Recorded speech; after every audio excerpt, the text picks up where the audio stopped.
안녕하세요. 올해로 34살, 결혼한 지는 6년이 된 주부였습니다. 남편과 저 사이에는 아이가 없었고요. 검사를 받았는데 문제는 제 쪽에 있었고, 이 사실을 친정도, 시댁도 알고 있던 상황입니다. 그래도 남편한테 문제가 있는 것보다 저한테 문제가 있는 게 시술을 통해 극복할 수 있는 확률이 더 높다길래 몸 상하지 않는 선에서 계속해서 시도 중이었습니다. 하지만 이제 다 소용없는 일이겠네요. 남편은 요즘 보기 드물 정도의 효자였어요. 어느 정도냐면 혼자 계시는 시아버지 걱정된다며 저랑 결혼하는 것도 다시 생각해보려던 사람이었으니까요. 남편 위로 아주버님이 두 분 계십니다. 아무리 남자만 셋인 집안이어도 장남도 아니고 막내인 남편이 부양의 의무를 느끼고 있다는 게 말이 된다고 생각하지 않았어요. 생활비조로 얼마 정도만 보내주고 시아버지를 말 그대로 손절했다는 형님들은 한 번도 만나뵌 적 없었지만 저에겐 좋은 인상의 사람들이 아니었어요. 저는 남편이 부양의 의무에 대해서 이야기할 때 시아버지께서 어디 불편하신 곳이 있으신 건가 하는 생각을 했었거든요. 혼자서 밥도 못 드시고 집안일도 아무것도 못 하신다는 말을 들었을 때 정말 몸이 어디 안 좋으신 거구나 하고 확신을 했었는데 제 생각이 틀렸었습니다. 시아버지께서는 사지멀쩡하시고 심지어 엄청 세련되시기까지 하셨으니까요. 옷도 젊은 사람들이 입는 브랜드에 대해서 줄줄 꿰고 계시고 멋부리는 거에 관심도 많아 보이셨어요. 오히려 체격도 새님 스타일인 남편보다 훨씬 좋아 보였고요. 첫 인상은 신기하고 재밌으신 분이었지만 그때 왜 형님 되실 분들이 시아버지를 손절했는지 깨닫게 되었습니다. 전형적인 한량 스타일의 시아버지였고 책임감이나 생활력은 전혀 없어 보이셨어요. 결혼이야 애초부터 양가 지원받을 계획이 없었기도 한데 첫 만나는 자리에서 저희 결혼에 보태줄 돈은 하나도 없으니까 그 부분은 알아서 하라고 못을 박으시더라고요.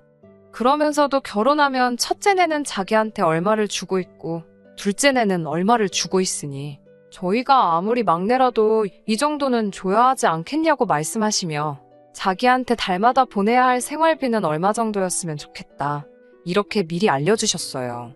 남편에게는 그때 생활비도 이렇게 넉넉히 받으시는데 왜 부양을 이유로 나와야 결혼을 꺼려 했었냐라고 물어보니 남편은 자기가 말하지 않았냐고 시아버지 혼자 힘으로는 청소며 빨래는 물론이고 쌀밥도 하실 줄 모른답니다. 정말 남이 해주는 거 받아오면서만 자랐고 노는 것 말고는 스스로 하실 줄 아는 게 정말 아무것도 없다고 말을 해왔어요. 그래도 그나마 다행인 건 그런 아버지 밑에서 자란 자식들 셋은 정상이었다는 거죠. 시아버지 앞으로 옛날부터 재산이 많았었다네요. 할머니께서 시장에서 돈놀이 비슷한 거를 하셨고 그 유산을 그대로 물려받았대요.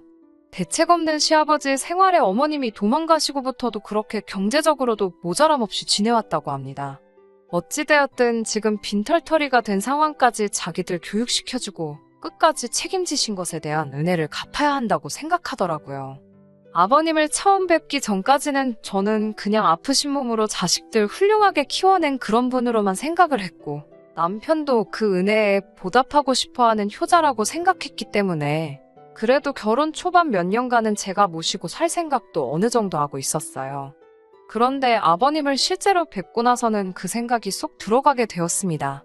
아버님 댁을 나오자마자부터 남편과는 그걸 이유로 옥신각신하게 되었어요. 왜 모신다고 해놓고 이제 와서 말을 바꾸냐 이런 식으로 남편의 언성이 높아지니 베란다에 잠깐 담배 피러 나오신 아버님께서 그 말을 들었나 봐요. 저희를 다시 올라오라고 부르시더라고요.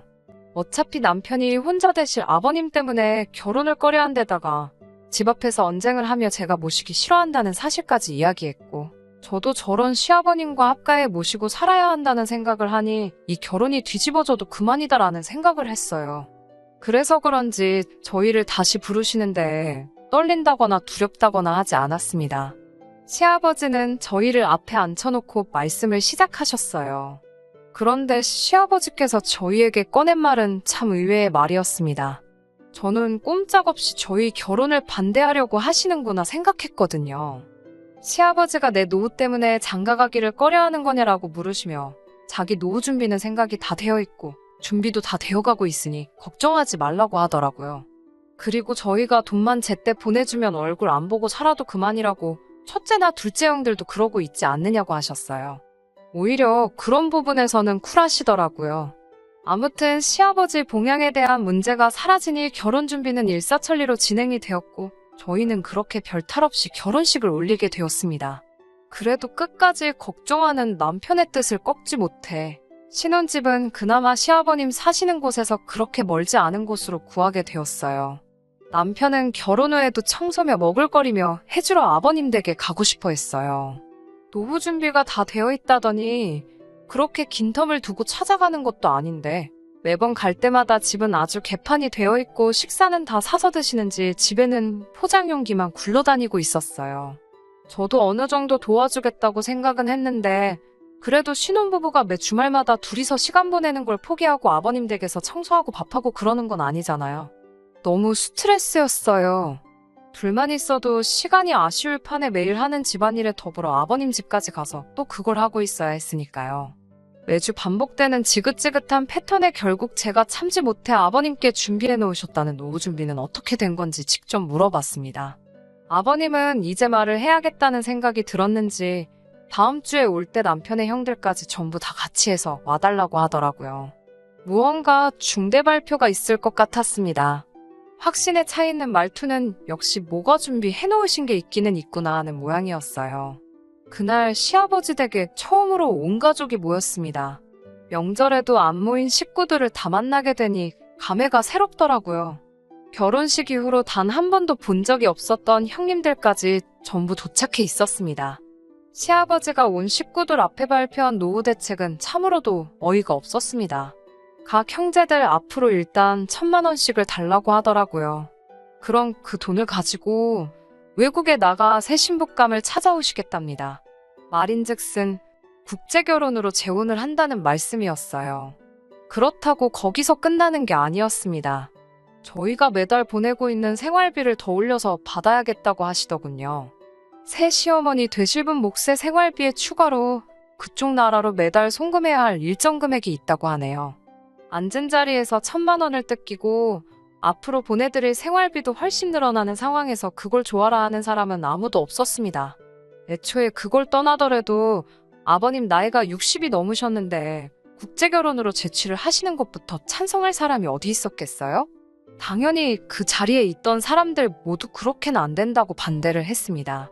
시아버지는 이미 이걸 오래전부터 계획을 하신 건지 시아버지께서도 초강수로 나가시더라고요.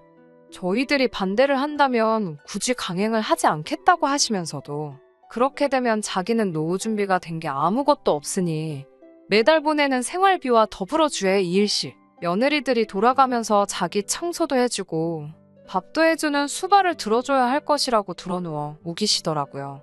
자식이기는 부모 없다더니 여기서는 정반대였습니다.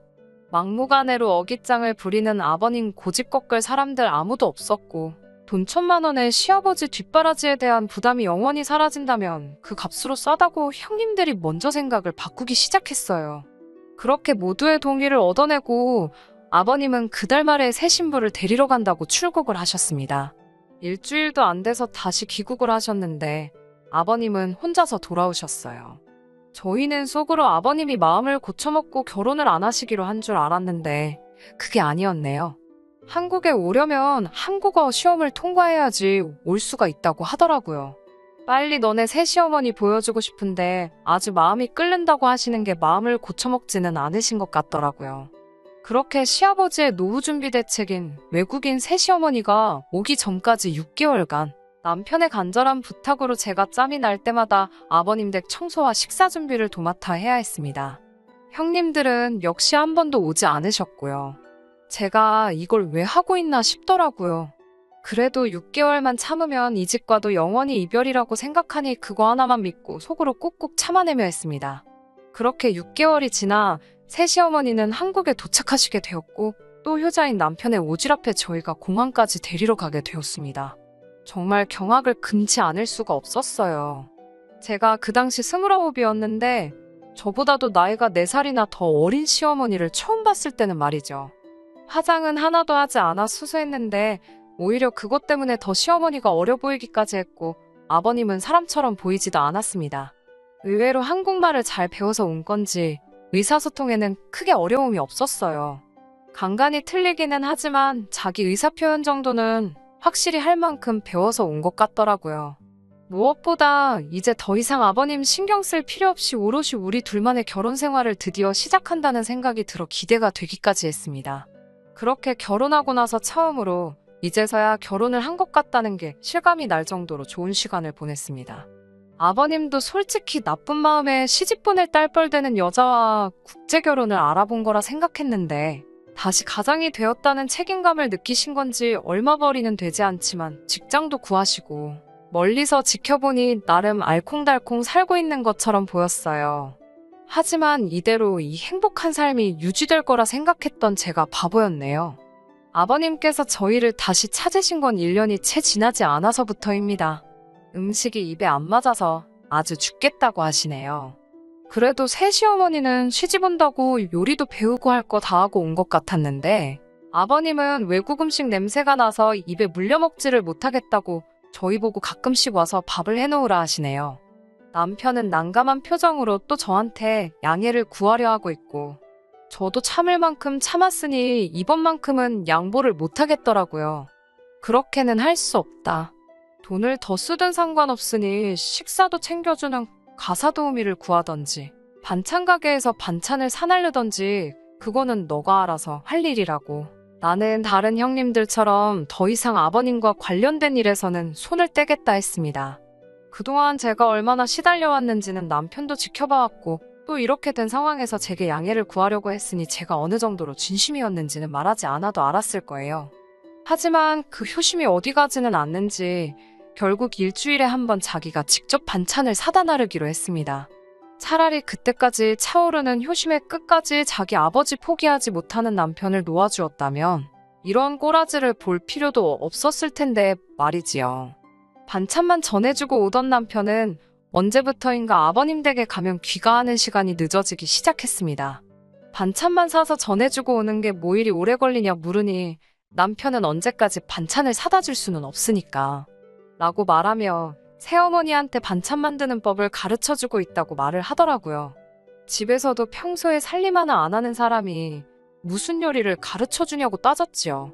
요즘 인터넷이 잘 되어 있어서 어지간한 거는 그거 보고서 따라 만든다고 자기가 요리를 가르쳐주는 게 아니라 이런 게 있다고 설명해주고 재료들 사와서 제대로 만드는지 지켜보고 맛 한번 보고 그러고 나서 돌아오느라고 시간이 좀 걸린다고 합니다. 그 상황이 내키지는 않았어요. 아무리 아버님이 세장가 들어서 가진 새어머니지만 나이가 워낙에 저희 또래인데다가 어리기까지 했으니까요. 하지만 평소 남편의 아버님을 향한 효심도 알고 있는데다가 남편 또한 이렇게 반찬 몇 가지만 가르쳐 놓으면 앞으로 아버님 댁에 발걸음을 할 일도 없어지지 않느냐고 길게 보면 자기가 하는 행동을 이해해 줄 것이라며 저를 설득해 줬습니다. 남편이 아버님 댁에 발길을 끊게 된 건 그날로부터 3개월 뒤의 일이었어요. 그 뒤로 3년, 별탈 없이 둘이서 다시 잘 지냈습니다. 다만 남편의 다른 형제들은 아버님이 노후 준비로 국제결혼을 할 거라는 말을 하게 된 그날 아버님과의 인연을 끊었는데 유독 제 남편만큼은 명절이며 어버이날이며 아버님을 꼭 챙기기 시작했습니다. 저는 따라가지 않았어요. 따라가지 않았던 게 잘못이었을까요? 그렇게 작년 저희는 더 끔찍한 소식을 듣게 되었습니다. 남편에게 여동생이 생기게 되었다는 사실을요. 아버님도 참 대단하시다 생각했습니다. 아무리 행색을 젊어 보이게 하고 다시신다 하더라도 이제 곧 70을 바라보시는 분인데 말이에요. 그리고 그날 병원에서 울고 있는 시어머니를 토닥여주고 있는 남편을 발견하게 되었습니다. 둘이 친모자지간은 아니지만 그래도 그때는 충분히 그럴 수 있다고 생각했어요. 단지 새 시어머니의 눈물이 기쁨의 의미인지 아니면 그 반대인지 저는 몰랐지만요. 저희는 결혼 6년 차에 아이도 없이 살고 있는데 이러다 아버님의 아이를 제가 보게 되기라도 할까봐 아이가 태어났다는 소식에도 병원에 찾아가지 않았습니다. 병원에 가보려던 남편도 말렸어요. 남의 아이를 걱정할 때가 아니다. 이제 우리도 시술이든 뭐든 해서 준비를 해야 하지 않겠냐고 말했지요. 그리고 그렇게 얼마 전 시아버지로부터 연락을 받게 되고 남편과 저는 아버님 댁으로 허겁지겁 향하게 되었습니다. 집에는 아이 울음소리밖에 들리지 않고 있고 아이를 돌보고 있어야 할 새시어머니는 그 어느 곳에도 보이지 않았습니다. 옷 가지며 전부 다 가져가지도 않은 것이 어디 급하게 가볼 곳이 있었나 봅니다. 남편은 그 자리를 보고 바들바들 몸을 떨더라고요. 아버님은 일부러 귀화가 끝나면 도망갈까봐 혼인신고도 안 해줬는데 달아났다고 이를 갈고 계시더라고요. 그러면서 하시는 말이 저 애는 니들이 마침 애도 없고 하니까 데려다가 키우라고 하시는 겁니다. 제가 정말 정색하면서 아버님께 처음으로 말대꾸를 했어요. 여태까지 남편 보면서 꾹 참아왔던 게 정말 한 번에 다 터져나오더라고요. 시아버지는 저에게 어이없는 소리까지 덧붙이시더군요. 저 애가 내 아이가 아닐 수도 있다는 말을요. 남편은 그 말에 그게 대체 무슨 소리냐고 정색을 했고 아버님은 남편을 보면서 네가 더 잘 알지 않을 거냐고 말을 하셨습니다. 대충 안 봐도 무슨 상황인지 조각이 맞춰지더라고요. 그렇게 효자인 척 하던 남편은 아버님 앞에 고래고래 소리를 지르며 대체 무슨 말도 안 되는 소리를 하시느냐고 소리를 치더라고요. 아버님 말이라면 꿈뻑 죽던 평소의 남편이 아니었어요. 아버님은 기분 잡쳤다며 밖으로 나가셨고 남편은 울고 있는 아이를 들쳐안고는 조용히 시키는데 여념이 없더라고요. 제가 이상한 생각을 갖고 있어서 그런 건지 아이를 안고 있는 남편의 모습에 알 수 없는 위화감이 들었습니다. 남편은 이런 제 마음도 모르는 건지 아이를 어떻게 하고 싶냐고 묻더라고요. 그 말에 제가 지금 장난치는 거냐고 소리를 질렀어요. 아무리 그래도 그렇지 이 상황에서 그게 할 말이냐고요. 남편도 정색을 하면서 그렇다고 아이가 무슨 잘못이 있느냐고 저에게 따지더라고요. 그건 애 아빠인 너네 아버지가 결정할 일이지 우리가 결정할 일이 아니라 했더니 평소 아버지를 알면서 그런 말이 나오냐고 이 아이가 어떻게 될 건지 뻔히 알고 있는 거 아니냐고 하더라고요. 그 말에 저는 그건 내가 알고 없다고 했어요. 오히려 그 아이한테 왜 이렇게 집착을 하는 거냐고 혹시 내가 알면 안 되는 사실이라도 있느냐고 물어봤습니다. 남편은 그런 건 절대 아니라고 하더라고요. 당당하게 먼저 그렇게 자기를 못 믿겠으면 지금 이 길로 병원에 가서 검사를 받아보자고 자신있게 말하더라고요. 하지만 그 말에도 신뢰가 가지 않다기보다도 결국 이 사단이 난 상황에서 아이든 아버님이든 아무것도 내치지 못하고 또 자기가 전부 감수하려고 하는 남편의 효자 버릇에 신물이 나기 시작했습니다. 6년이란 결혼 생활 동안 저를 답답하게 만든 건 도합 1년이 채 안 되는 짧은 기간입니다. 그런데도 이렇게 사람을 질리게 만들 정도였다면 그동안 남편의 효자병이 얼마나 심했는지 충분히 이해가 가실 거라고 생각합니다. 남편에게는 그 애는 너가 키우고 싶으면 키우라고 했어요. 하지만 저는 이제 여기까지라고 더 이상은 못하겠다는 말을 전해줬습니다. 남편은 자고 있는 아이가 다시 깰까봐 어쩌지도 못하고 제자리에 우물쭈물하고만 있더라고요. 그 덕분에 저는 오히려 마음 잡기가 더 편해졌습니다. 그렇게 평생 아버님의 자랑스러운 아들도 되고 너가 지금 안고 있는 신우이한테는 부모 같은 오빠가 돼주라고 말하고 저는 그 집을 뛰쳐나왔습니다. 법원도 이 상황에서 저의 편을 들어주었어요. 숙려기간이 없었으면 좋겠다는 제 신청이 받아들여져 곧바로 협의 이혼을 할 수 있었습니다. 남편은 끝까지 그 아이의 부모가 되어주고 싶었던 건지 아니면 또 혼자 된 아버님을 평생 수발들며 살기로 결심을 한 건지 순순히 이혼을 허락해 주었습니다. 아직도 남편이 그렇게 그 아이에게 집착했던 이유를 모르겠네요. 안 좋은 생각을 하려고 해도 또 검사를 받자고 당당하게 나오는 모습을 보니 제가 생각하는 그런 건 아니었을 텐데 말입니다. 6년 짧았다면 짧고 길다면 긴 시간이지만 앞으로 더 길게 남아있는 저의 인생을 위해 저도 하루빨리 털어내고 저의 인생을 살아야겠습니다. 여기까지 들어주시느라 전부 수고 많으셨습니다. 감사합니다. 끝까지 들어주셔서 감사합니다. 오늘의 사연은 여기까지입니다. 구독과 좋아요, 알람 설정 부탁드리고 더 좋은 사연으로 다시 찾아뵙겠습니다. 감사합니다.